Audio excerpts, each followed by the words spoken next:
Hello students. So चलो अभी question number 3 and question number 4 जो कि दो क्वेश्चंस है पोर्टफोलियो मैनेजमेंट चैप्टर के रिगार्डिंग है, अभी वो करते हैं। तो चलो without wasting time let us start with question number 3। देखो, Amal limited has been maintaining growth rate of 12% in dividends. The company has paid dividend at the rate ₹3 per share. तो 3 पर शेयर का dividend paid, the company has paid मतलब they mean to से कि already paid है। Okay, please note. Then the rate of return on market portfolio, that is they mean to say RM, is equal to 15% and the risk free rate of return, that is RF, has been observed as 10%. Okay, तो RM दिया है, RF दिया है। आगे देखो, beta coefficient of the company share is 1.2, तो beta दिया है। ये सब मतलब देख के आपको क्या समझ रहा है, something relating to CAPM model, CAPM model के रिगार्डिंग है कुछ। तो आगे, you are required to calculate the expected rate of return on company share, expected rate of return बोल रहे हैं as per CAPM मॉडल। तो everybody know, सबको पता है CA फाइनल के स्टूडेंट को कि CAPM मॉडल में क्या है, expected rate of return या फिर required rate of return is equal to RF plus RM minus RF whole into beta, right? ये फॉर्मूला है। and you are required also to compute equilibrium price per share by dividend growth model। Dividend growth model से आपको equilibrium price निकालनी है। तो अभी dividend growth model में हम क्या फॉर्मूला यूज करते हैं, एवरीबडी नोज। देखो मैं यहाँ पे लिखता हूँ एक बार।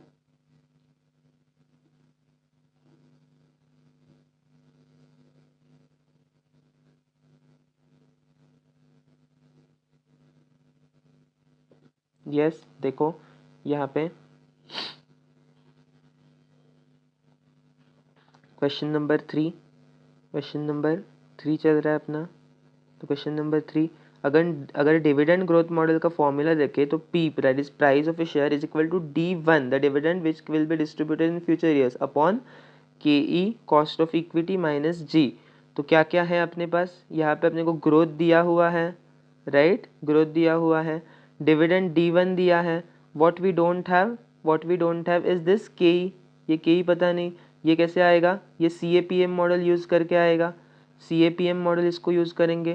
क्या बोल रहे हैं, risk free rate of return, CAPM model क्या है, risk free rate of return plus risk free rate of sorry RM, that is market returns minus risk free rate of returns whole into beta, right. यही है CAPM model, आपको पता है। तो CAPM model के accordingly ये returns आ जाएंगे, दैट इज रिटर्न्स R आ जाएंगे। तो ये कितने आ जाएंगे देखते हैं, R रिटर्न दैट इज, या फिर इसको हम कॉस्ट ऑफ इक्विटी भी बोलते हैं, KE is equal to RF कितना बोल रहे हैं 10%। देख लो RF कितना बोल रहे हैं 10%।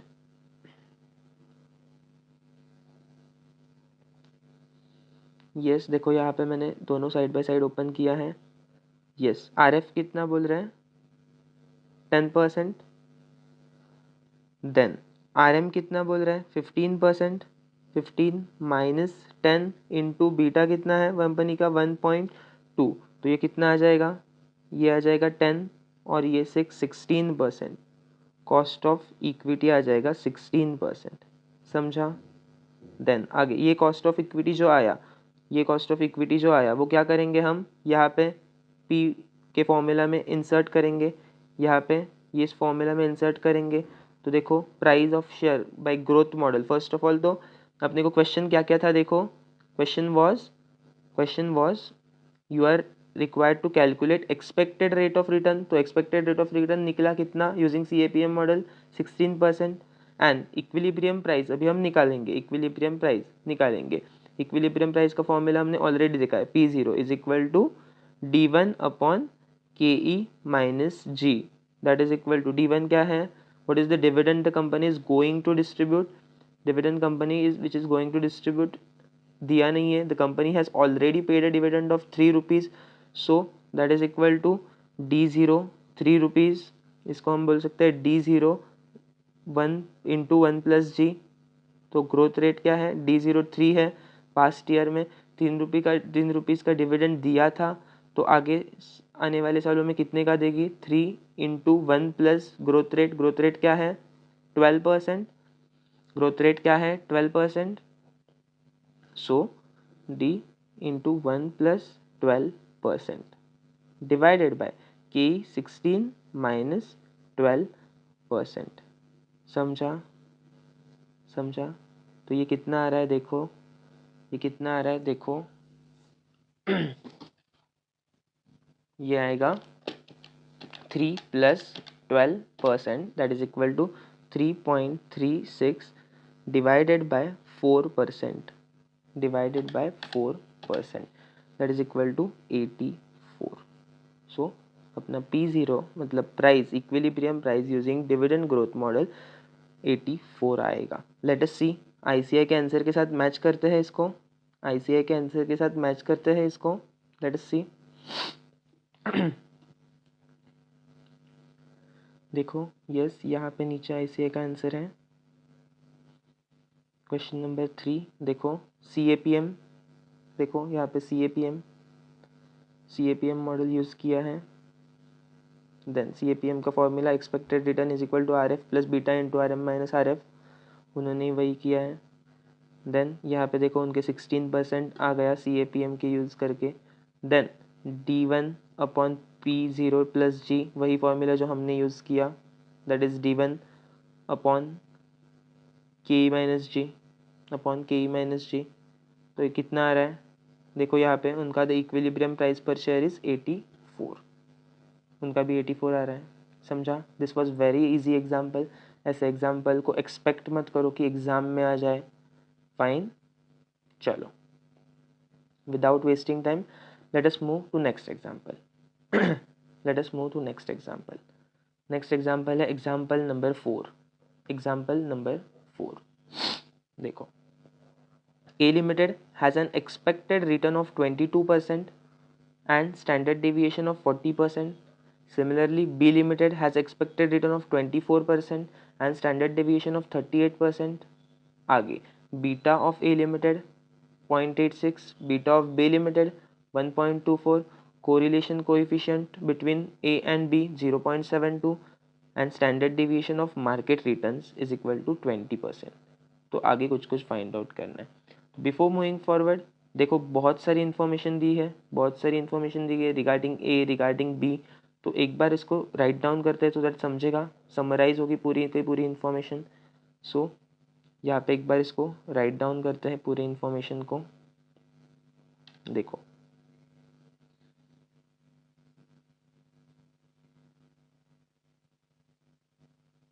देखो यहाँ पे ये क्वेश्चन छोटा सा आपको दिख रहा है, क्वेश्चन नंबर 4 यहाँ पे है।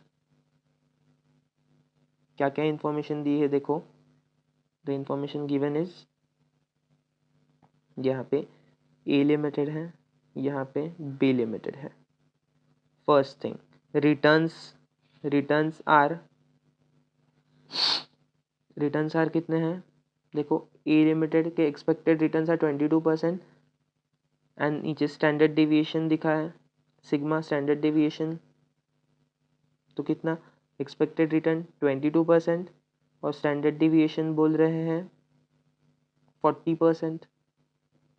आगे बी लिमिटेड के expected return 24, standard deviation 38, 24 standard deviation 38।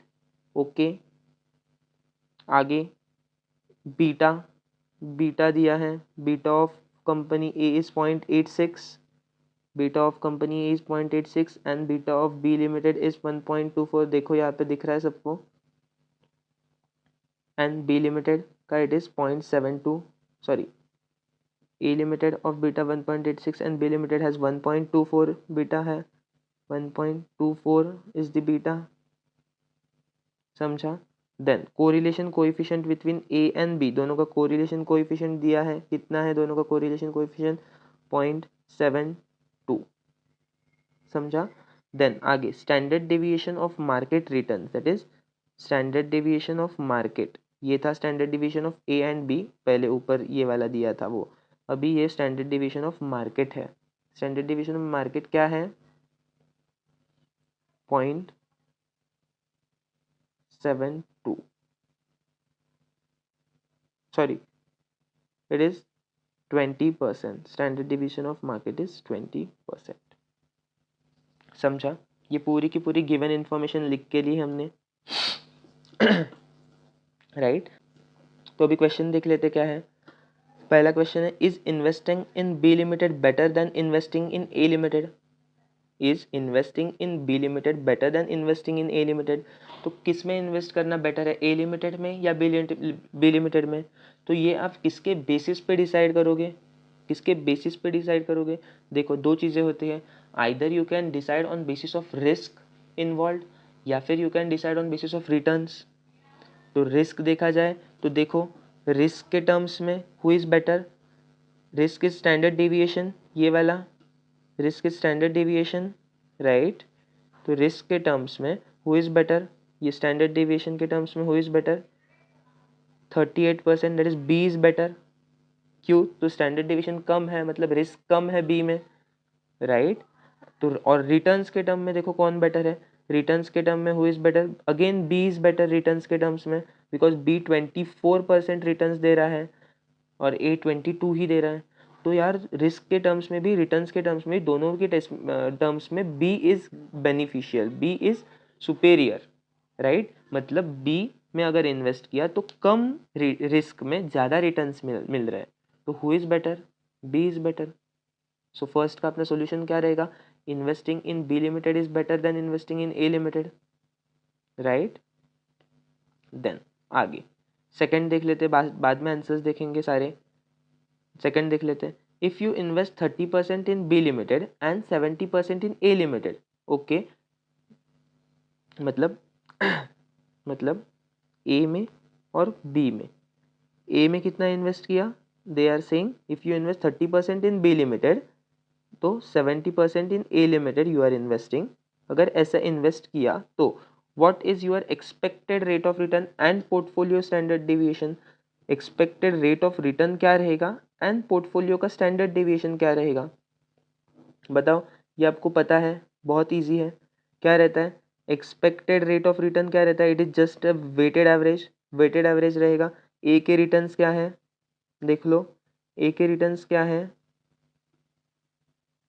ए के रिटर्न्स कितने हैं? देखो ऊपर हमने लिखा था ए के रिटर्न्स है 22%, बी के है 24%। तो 22% into 70% memory plus, and B के रिटर्न्स कितने हैं 24%। तो 24% इंटू 30.3 दैट इज वेट, समझा? तो मेमोरी रिकॉल आता है एक्सपेक्टेड रिटर्न इज 22.6। कैसे निकाला ये, कैसे निकाला ये? Just normal weighted average, returns of A into weight of A plus returns of B into weight of B, यही किया हमने। दैट इज रिटर्न्स कितने थे ए के 22% इंटू वेट ऑफ ए 0.7 था, right.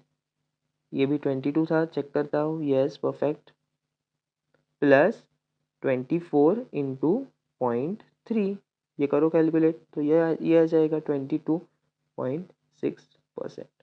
These are the weighted returns, the expected returns from the portfolio if you invest in ratio 70:30, A में 70, B में 30।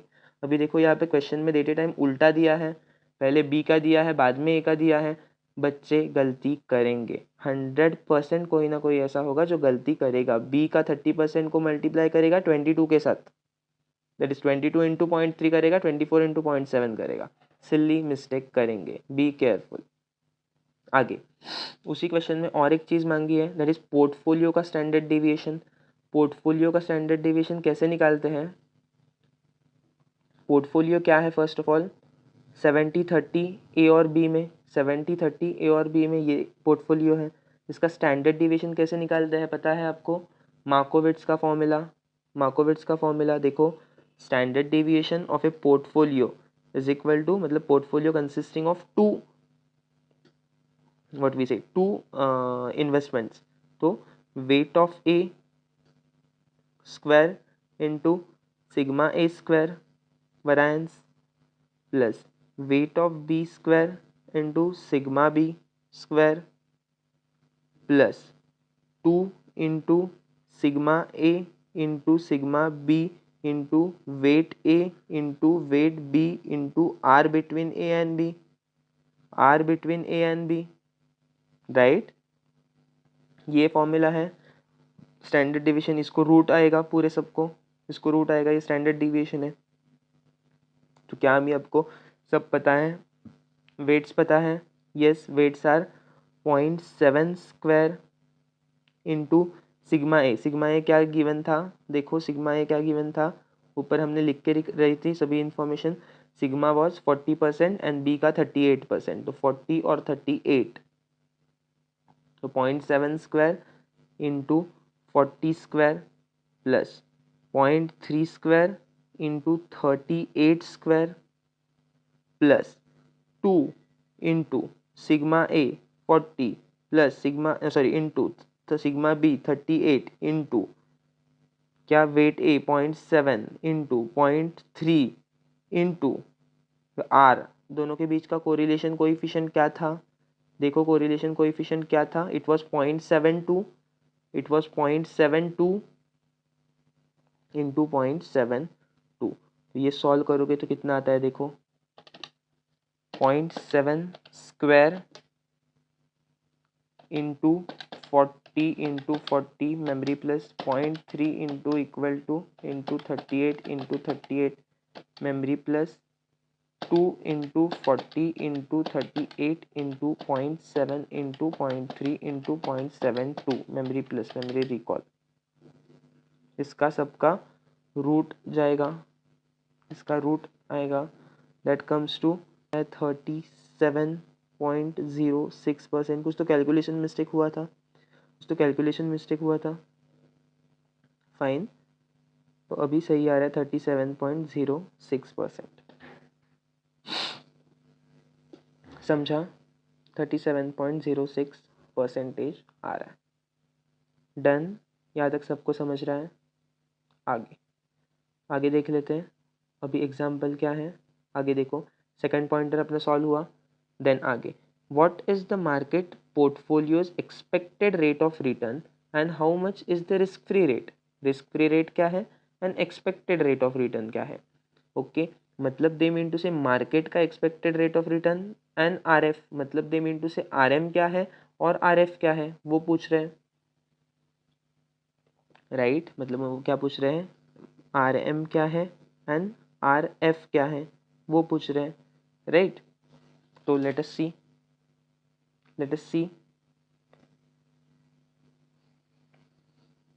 तो देखो ये कैसे सॉल्व करेंगे। अभी आर एम और आर एफ का रिलेवेंस कहाँ पे आता है आपको पता है, सी ए पी एम मॉडल में, आता है, राइट। अभी जस्ट थर्ड सम में हमने सी ए पी एम मॉडल किया, तो सी ए पी एम मॉडल से अपने को क्या निकलता है, अगर आर एम आर एफ दिया होता तो क्या निकलता, रिटर्न ऑन स्टॉक निकलता, पर यहाँ पे उल्टा है, रिटर्न ऑन स्टॉक अपने को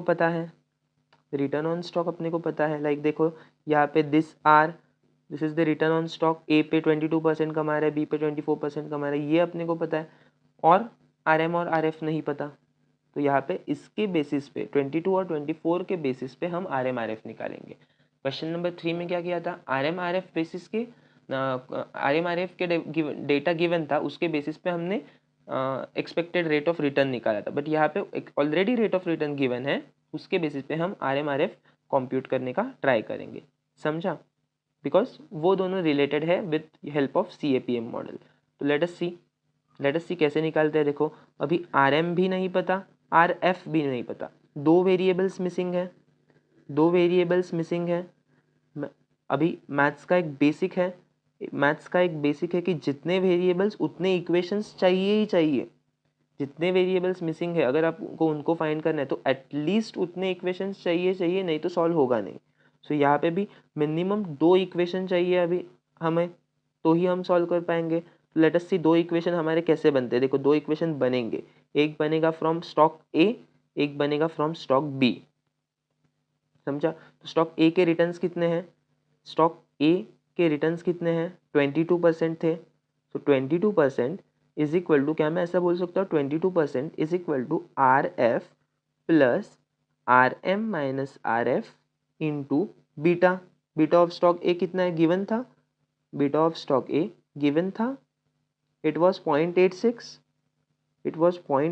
एक बार देखते हैं, देखो यहाँ पे बीटा 0.86 और इसका बी का 1.24। तो देखो क्या मैं ऐसा ये वाला बोल सकता हूँ, तो ये मेरा पहला इक्वेशन हो गया जिसमें दो वेरिएबल्स आए R M R F. Similarly B के लिए इक्वेशन क्या बनेगा, बी का रिटर्न्स वे 24% is equal to R F plus again R M minus R F into 1.24 beta. ये मेरा बन गया दूसरा इक्वेशन। क्या मैं दो ही इक्वेशन सॉल्व कर सकता हूँ? Yes why not, yes why not. ये बेसिक मैथमेटिक्स है। अभी ये दो इक्वेशंस में सॉल्व करने का ट्राई करता हूँ। लेट अस सी। अब ये सॉल्विंग आई होप आपको आता है। मैं यहाँ पे सॉल्व करते बैठूंगा तो बहुत टाइम जाएगा। सो बेसिकली अगर आपने ये दोनों सॉल्व किया तो you would get are F का एंड आर एम का वैल्यू। समझा? समझा? ये दो इक्वेशन अगर आपने सॉल्व किया तो you would be getting R M and R F का value. I hope you got it. तो that is what it was expected in question number 3। एक काम करते हैं, इक्वेशंस टैली करते हैं इंस्टीट्यूट के साथ। आगे सॉल्विंग तो आप कर लोगे, I know. Fine, equation tally कर लेते हैं इंस्टीट्यूट के साथ। देखो यहाँ पे देखो उन्होंने भी वही किया 22।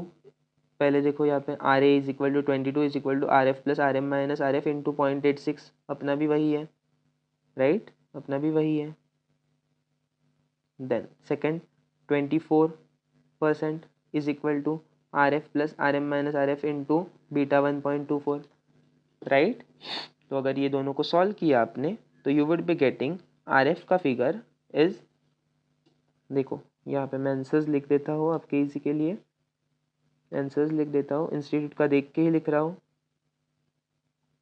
आर एफ मिल जाएगा आपको 17.5, आर एम मिल जाएगा आपको 22.76। ये इक्वेशन में सॉल्व नहीं कर रहा, मैं इतना बिलीव करता हूँ कि आप सॉल्व कर पाओगे। इक्वेशंस हम 11th-12th से सीखते आ रहे हैं, आई गेस उसके पहले बेसिक मैथमेटिक्स में सीखते आए हैं। तो I don't think it would be an issue for you to solve this examples, solve this equations, right? I hope आप कर लोगे। फाइन, नेक्स्ट क्वेश्चन देख लेते हैं। नेक्स्ट क्वेश्चन देख लेते हैं, मतलब क्वेश्चन नंबर 4 में ही सब पॉइंटर 4 है। देखो नीचे सब पॉइंटर 4 है। What is the beta of portfolio if A limited's weight is 70% and B limited's weight is 30%। मतलब जो वही पहले वाला वेट 70-30 अगर वेट रखा पोर्टफोलियो का तो बीटा क्या आता है? तो बीटा क्या आता है आपको पता है? आपको पता है बीटा क्या रहता है? Beta is nothing but the weighted beta. Beta is nothing but the weighted beta, right? तो अगर यहाँ पे देखो हमारे पास इंफॉर्मेशन क्या क्या अवेलेबल है रिलेटिंग टू ए और बी, इंफॉर्मेशन क्या क्या अवेलेबल है? क्या हमारे पास बीटा अवेलेबल है? क्या हमारे पास बीटा अवेलेबल है? यस, ये रहा beta, beta of A, beta of B. अगर बीटा ऑफ ए पता है, अगर बीटा ऑफ बी पता है तो why not can't we find beta of A and B in ratio of 70:30, right? तो कर लो फाइंड, क्या होगा? 0.86 is beta of A into weight of A 0.7 memory plus 1.24 is weight of beta of B into 0.3 weights यही थे 70 और 30। Weight for A was 70, weight for B is 30, तो into 0.3 memory plus memory recall कितना आ रहा है? Beta comes to 0.974 समझ रहे हो? तो एक बार देख लेते हैं यही आंसर है क्या? यही आंसर है क्या क्वेश्चन नंबर 4 का सब पॉइंट 4? Yes, perfect. ये देखो यहाँ पे beta is equal to weighted beta, weight of A into beta of A plus beta of B into weight of B 0.86 into 0.7 plus 1.24 into 0.3 is equal to 0.974। Done, समझा? तो यहाँ पे हमारे दोनों क्वेश्चंस हो गए, पोर्टफोलियो मैनेजमेंट के दोनों क्वेश्चंस हो गए। देखो पोर्टफोलियो मैनेजमेंट पे दो क्वेश्चंस थे, थर्ड वाला वाज वेरी इजी, फोर्थ वाला वाज ठीक ठाक, not so difficult, okay some था। देन यहाँ पे अपना पोर्टफोलियो मैनेजमेंट ख़त्म हुआ। अभी नेक्स्ट सम देखते हैं।